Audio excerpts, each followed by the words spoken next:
پھر آپ فرماتے ہیں کہ میں ساتوں آسمانوں سے اوپر گیا، سدرۃ المنتہا کے مقام پر پہنچا۔ اذ یغش السدرۃ ما یغشا، جب سدرہ کے درخت کو کسی ڈھانکنے والی چیز نے ڈھانک دیا تھا، وہ کیا تھا؟ اتنے فرشتے اکٹھے ہوئے کہ سدرہ کا درخت نظر نہیں آ رہا تھا۔ لاکھوں کروڑوں فرشتے اکٹھے ہوئے، حکم ہوا کہ فرشتوں سارے کے سارے اس مقام پر سدرہ پر اکٹھے ہو جاؤ، میرا نبی آ رہا ہے، میرا محبوب آ رہا ہے، میرا یار آ رہا ہے۔ فرشتے تم سدرہ پہ اکٹھے ہو جاؤ، آج میرے نبی کے مکھڑے کا دیدار کرنا۔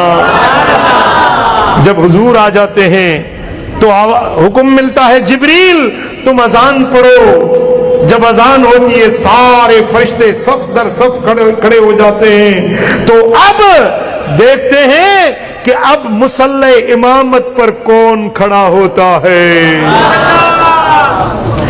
نیچے مسجد اقصی میں 1.25 لاکھ انبیاء کم و بیش جتنے بھی تھے وہ صفوں میں تھے، امامت کے مصلی پر میرے نبی تھے۔ آج سارے فرشتے، کروبی، قدوسی، ملول اعلیٰ کے فرشتے، مقربان بارگاہ فرشتے سارے صف در صف کھڑے ہو گئے۔ آج اگر نبیوں کا امام بھی مدینے والے آقا، تو آج فرشتوں کا امام ہے تو مدینے والے آقا۔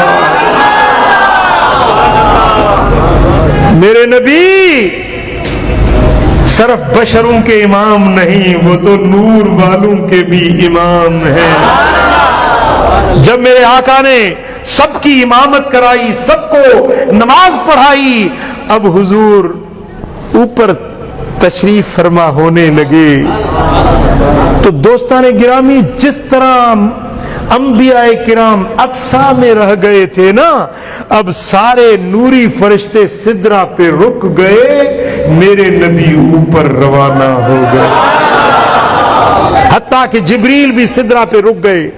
تو میرے آقا نے فرمایا کہ جبریل یہ کیسی یاری ہے کہ مکے سے ساتھ آئے ہیں اور ابھی تو راستے میں رک جاتا ہے، آگے بھی چلو۔ تو جبریل عرض کرنے لگے کہ میرے محبوب اگر ایک انگلی کے برابر اوپر جاؤں گا تو نور خدا کے اندر میرے پر جل جائیں گے، مجھ میں طاقت نہیں سدرہ سے اوپر جانے کی۔